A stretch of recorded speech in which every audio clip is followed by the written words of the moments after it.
اور کاشتکار کو انہوں نے یہ سہولت دینی تھی. جہاں تک بات ہے کہ زمیندار تو جو ہے وہ افورڈ کر سکتا ہے, تو یقیناً وہ زمیندار بنا ہے کیونکہ اس کے پاس اتنے وسائل ہیں کہ وہ مسائل کو منہ دے سکتا ہے. اور کاشتکاروں کو جہاں تک اس طرح کا جو مسائل رہتے ہیں اور ان کو حقوق نہیں ملتے, اس میں بہت ساری جگہوں پہ جیسے ہیں کہ بہت ساری جب وہ ایک تو ہوتے ہیں کہ آپ کو کس طرح رکھا ہے. ایک تو معاہدہ ہمارے یہاں کوئی لکھت میں نہیں کیا جاتا ہے. جب بھی کاشتکار کہیں کسی زمیندار کے پاس یا لینڈ لارڈ کے پاس کام کرتا ہے تو تحریری طور پہ کوئی معاہدہ نہیں ہوتا, جو کہ ہمارا ایک بڑا جو کاشتکار ہے وہ مسائل کا ان کو دشواری پیش آتی ہے اس معاملے میں. چونکہ اگر آپ جب بھی کوئی اس طرح کے جو ہم ملتے ہیں یا لوگ آتے ہیں ان سے پوچھتے ہیں کہ تحریری طور پہ ہے آپ کے پاس کہ آپ نے جب یہ زمین لی زمیندار سے تو آپ نے کس معاہدے کے تحت لی تھی, وہ جی ہم نے چارانے پہ لی تھی, ہم نے آدھے پہ لی تھی,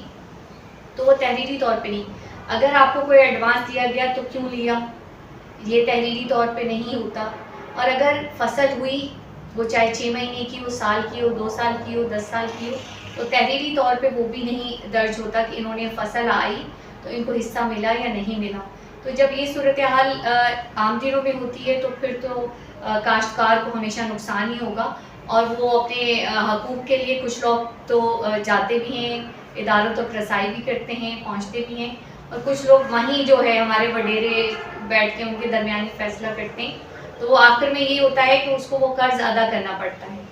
چاہے آفات ہوں یا قدرتی یا نہ ہوں, دونوں صورتوں میں جو ہے اس کو جو ہے ان مسائل کا سامنا بھی رہتا ہے, اور اس کو وہ حقوق نہیں ملتے کہ جو اس کو ملنے چاہیے. اس حوالے سے صابر صاحب, زمیندار کاشتکار سے پانی, بیج, کھاد اور دیگر دوائیوں کی آدھی رقم وصول کرتا ہے, کیا آپ کی نظر میں یہ صحیح ہے؟ جیسے کہ آفتاب بھائی بات یہ ہے کہ یہ جو کاشتکار لوگ ہوتے ہیں یہ دن رات محنت کر کے اپنی نیندیں خراب کر کے محنت کرتے ہیں, تو اس کا صلہ جو ہے کاشتکار کو ملنا چاہیے, مگر وہ ملتا نہیں ہے. جیسے آپ نے کہا کہ آدھا پانی, کھادیں, یہ وہ سب کچھ وہ کاشتکار دیتا ہے, مگر کاشتکار کو محنت کا صلہ نہیں دیا جاتا. آخر میں جا کر کاشتکار وہی اسی جگہ پہ آ جاتا ہے جہاں پہ اس کو کھانے کے لیے نہ گندم, نہ آٹا, نہ ان کے بیسک نیڈس ان کے بچوں کے لیے ہوتی ہے, نہ ان کے بچے اچھے طریقے سے تعلیم حاصل کر سکتے ہیں, مگر ان کے جو رائٹ ہے وہ نہ زمیندار دیتا ہے نہ گورنمنٹ آف پاکستان دیتا ہے. اسی لحاظ سے کاشتکار بیچارہ وہ اس کو کچھ نہیں حاصل ہوتا. میڈم میرا آپ سے ایک سوال ہے کہ سندھ میں لاکھوں ایکڑ زمینیں بنجر ہو چکی ہیں, ٹھٹا, بدین اور دیگر سائٹ پہ آپ دیکھیں گے لاکھوں ایکڑ زمینیں جو ہیں وہ بنجر ہو چکی ہیں, اور اس کے بعد بھی یہ ہے کہ سندھو دریا سے 6 کینال نکالے جا رہے ہیں جس پر پوری سندھ جو ہے وہ سراپا احتجاج ہے. تو اس حوالے سے آپ کیا کہیں گے؟ اس پہ جو آپ بات کریں کہ زمینیں بنجر ہو رہی ہیں, ہمارے یہاں تو کہتے ہیں کارپوریٹ فارمنگ کے لیے زمین دی جا رہی ہے اور پوچھا نہیں جا رہا, چونکہ جو بے زمین ہاری ہیں یا جو ہمارے یہاں ایک بڑھتی ہوئی مہنگائی کا اور بے روزگاری کا ایک طوفان ہی سمجھ لیں کہ ہے, تو اس صورتحال میں تو حکومت کو یہ چاہیے کہ یہ جو زمین بنجر ہو رہی ہے اس کو جو پانی کا مسئلہ ہے وہ تو رہے گا اور آنے والے دنوں میں اور مزید بڑھے گا. اگر جو 6 کینال نکالیں جب پانی نہیں ہے تو یہ کس عوام کو مطمئن نہیں کر پا رہے, ان کے جوابات نہیں دے پا رہے ان سوالوں کا کہ یہ کس وجہ سے نکال رہے ہیں اور اس کے کیا بینیفٹس ہوں گے, کس کے لیے وہ بینیفٹس ہیں. جب آپ کی اپنی زمینیں بنجر ہو رہی ہیں, دریا کا پانی آگے سمندر تک نہیں پہنچ پا رہا, یا وہ زمینیں جو بے زمین ہاریوں کو دینی چاہیے وہ دے نہیں رہے, اور کارپوریٹ فارمنگ کو یا جدید ٹیکنالوجی کا وہ استعمال کرنا چاہ رہے ہیں, وہ کیوں کرنا چاہ رہے ہیں. یہ بہت سارے سوالات ہیں جن کو ہمیں کہتے ہیں نا احتجاج کی صورت میں بھی سامنے لائے ہیں, مختلف پارٹیز احتجاج تو ہو رہے ہیں, بھی ہو رہے کراچی کی طرف پیدل مارچ وغیرہ, یہ بالکل سب چیزیں جاری ہیں, مگر حکومت اس طرح خاموش بیٹھی ہے کہ وہ اس کا جواب نہیں دے رہی. اگر اس کو ٹیکنیکلی دیکھا جائے تو کیوں یہ 6 کینال نکالے جا رہے ہیں, اس کے کیا بینیفٹس ہوں گے. وہاں تو بینیفٹس بتا رہے ہیں کہ جی فلاں علاقہ آباد ہوگا، فلاں مگر جو بنجر ہو رہا ہے اس کو آپ کیا اس کے لیے آپ سوچ رہے ہیں، اس کو کیسے بچایا جائے یا بے زمین ہاریوں کو زمین دی جائے تاکہ یہ آباد ہو. اور پانی کا جو ہے وہ ایک نیچرل بھی ہے اور قدرتی آفات کی صورت میں بھی سمجھنے کے نہیں ہوتا. خشک سالی کی طرف جا رہے ہیں ہم اور بارشیں ہوتی ہیں تو بہت شدید ہوتی ہیں، مگر کیا ہے کہیں نہ کہیں حکومت اس کی ذمہ دار اس لیے بھی ہے کہ جو حکومت کے ادارے ہیں، جو ہمارے یہاں بیوروکریسی ہے، ٹیکنوکریٹس ہیں یا جو ہماری حکومتیں آتی ہیں سیاسی، کیا وہ یہ نہیں سوچتے کہ اس ملک میں اگر پانی نہیں ہوگا تو زندگی کیسے چلے گی. تو ان کو اس چیز کو دیکھنے کی ضرورت ہے کہ پانی کا جو آنے والا بحران ہے اس کو کیسے ہم نے بہتر کرنا ہے. کیونکہ جب ہم ان ذمہ داریوں کو سر انجام نہیں دیتے تو یقیناً وہاں پہ جو ہے عوام سڑکوں پہ ہوگی اور سوالات اٹھتے رہیں گے کہ ان کی ذمہ داری ہے کہ حکومت اور ریاست کے جو ادارے ہیں کہ وہ اس چیز کو بہتر کریں اور جہاں جہاں ان کو ضرورت ہے کہ اس میں کچھ چیزوں کی ایڈیشن کرنی ہے، کچھ چیزوں کو ڈیلیٹ کرنا ہے، کچھ چیزوں کو بہتر کرنا ہے تاکہ پانی کی جو کمی ہے اس کو بھی وہ پورا کریں. اور جو وہ تنخواہیں لے رہے ہیں یا مراد لے رہے ہیں تو کیا وہ عوام کو وہ سہولیات دے رہے ہیں. چونکہ اگر سیاستدان ووٹ لیتا ہے تو وہ ووٹ اسی بیس پہ لیتا ہے اپنی عوام سے کہ میں آپ کے علاقے میں سڑک بنواؤں گا، میں آپ کے علاقے میں صاف پینے کا پانی دوں گا اور میں بہتر تعلیم اور بہتر صحت دوں گا. تو یہاں تو کوئی بھی چیز بہتر نہیں ہے. تو پانی تو ہمارا زندگی کا مین مسئلہ ہے. اگر پانی نہیں ہے ہماری زندگی رواں دواں نہیں رہ سکتی. اچھا ایڈوکیٹ جواد صاحب، میرا آپ سے یہ سوال ہے کہ آئین پاکستان میں لیبر لاز کے علاوہ کاشتکاروں کے لیے کوئی مخصوص قانون موجود ہے؟ آپ نے بہت اچھا کوشچن پوچھا کہ کاشتکاروں کے لیے کوئی قانون نہیں ہے.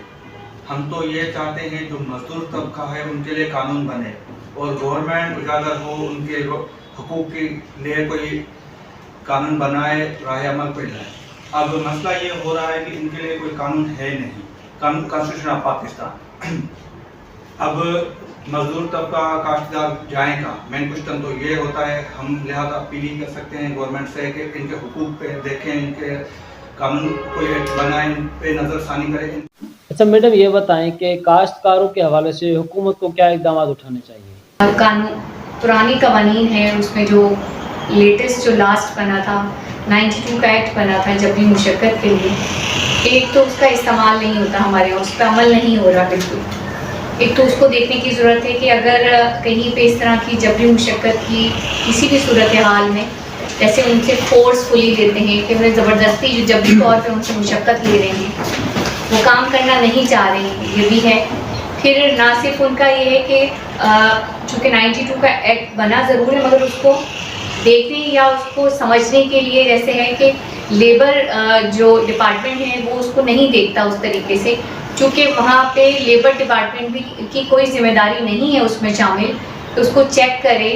کہ مزدوروں کو کس صورتحال میں ان سے مزدوری لی جا رہی ہے. کیا وہ ابھی جو میں ذکر کر چکی ہوں تحریری طور پہ کوئی معاہدہ نہیں ہوتا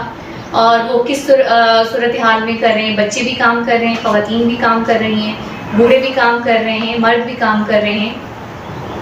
پھر ان کا سوشل سیکیورٹی کا جو ہم جب بہت سارے اپنے لیبر لاز کو دیکھتے ہیں تو جہاں سوشل سیکیورٹی کی بات کرتے ہیں وہ موجود نہیں ہے، چونکہ وہاں پہ امپلیمنٹ ہی نہیں ہو رہا، اور امپلیمنٹ کریں بھی اس میں مکمل طور پہ یہ نہیں ہے کہ کوئی انسپیکٹر یا کوئی لیبر ڈپارٹمنٹ کی طرف سے کوئی اس طرح کی کوئی ذمہ داری نہیں ہے اس میں شامل کہ وہ چیک کرے کہ ایک ایگریکلچر سیکٹر میں جو کاشتکار ہیں،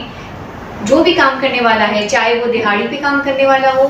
چاہے وہ معاہدے کے تحت جو زبانی معاہدہ ہوتا ہے کہ جی آپ میرے پاس آ رہی ہیں ایڈوانس، چونکہ آپ کو جو جبری مشقت کا قانون ہے وہ یہ کہتا ہے کہ آپ اس کو کسی کو نہ خرید کر سکتے ہیں نہ فروخت کر سکتے ہیں، جو کہ اس لیے بنایا گیا تھا جبری مشقت کا قانون کہ کوئی بھی زمیندار دوسرے زمیندار کو نہ بیچے گا نہ خریدے گا، ہاریوں کو لین دین نہیں کرے گا، اور کوئی بھی زمیندار کسی کو ایڈوانس رقم دے کے اپنے پاس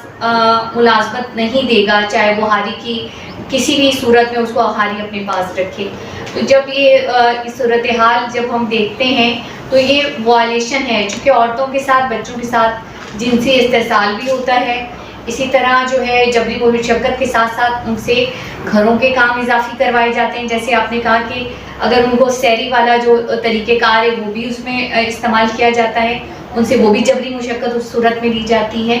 اور پھر ان کے وہی تعلیم کا جو جیسے ذکر ہو چکا کہ تعلیم، بچوں کی ہیلتھ، خواتین کی جو صحت ہے ان کو وہ سہولیات کا بھی وہ جو ہے وہ نہیں ملتی، تعلیم کا حق ان کو نہیں ملتا. تو جب آپ کسی بھی کاشتکار کے بچے کو پڑھنے نہیں دیں گے، ان کو وہ سہولیات نہیں دیں گے جو ہیں، چونکہ پاکستان کا آئین تو سب کو برابری کی سطح پہ دیکھ رہے ہیں نا. جب آئین ہمارا سب سے بڑا جو ہمارا کانسٹیٹیوشن ہمیں بتا رہا ہے، جب آپ برابری کی سطح پہ نہیں دیکھ رہے ہیں اور جو قوانین بنے ہیں ان پہ عمل نہیں ہوتا، تو پھر آپ کو حقوق تو مل ہی نہیں رہے نا آپ کو مکمل طور پہ. اور آج تک بھی اس میں بہت بڑا 92 کا جو ایکٹ ہے اس کے بعد بھی کوئی بڑی تبدیلی نہیں آئی، چونکہ 92 کا ایکٹ پہ عمل ہی نہیں ہو رہا تو تبدیلی کہاں سے آئے گی آپ کے پاس. تو یہ ایک بڑا فقدان ہے اور ان چیزوں کو دیکھنے کی ضرورت ہے جب تک حکومت خود اس میں سنجیدہ نہیں ہوتی. چونکہ آپ اگر جاتے ہیں پولیس کے پاس تو پولیس پہلے زمیندار کو فون کرتی ہے کہ آپ کے ہاری آئے ہیں، تو زیادہ تر ہاری جو ہیں وہ پولیس کے پاس نہیں جاتے. پھر وہ اگر کورٹ کے تھرو جاتے ہیں تو کورٹ میں بھی ان کو اس حد تک ریلیف ملتا ہے اپنے حقوق کا کہ اس کو آزاد تو کر دیتی ہے کورٹ، مگر ان کے جو کام کرنے کی اجرت ہے وہ نہیں ملتی ان کو. جو ان کا سامان ہے، بعض صورتوں میں سامان اور مال مویشی بھی زمیندار ہڑپ لیتے ہیں، وہ بھی نہیں ملتے. مگر کیا ہے، جب اپنا اجرت طے ہے آپ کی اور اگر طے شدہ ہے ان چیزوں پہ عمل نہیں ہو رہا، تو یہ ایک بڑا ہے کہ ہیومن رائٹس کی یا حقوق کی وائلیشن بالکل اپنی جگہ ہے اور اس کو بڑی سنجیدگی سے دیکھنے کی ضرورت ہے.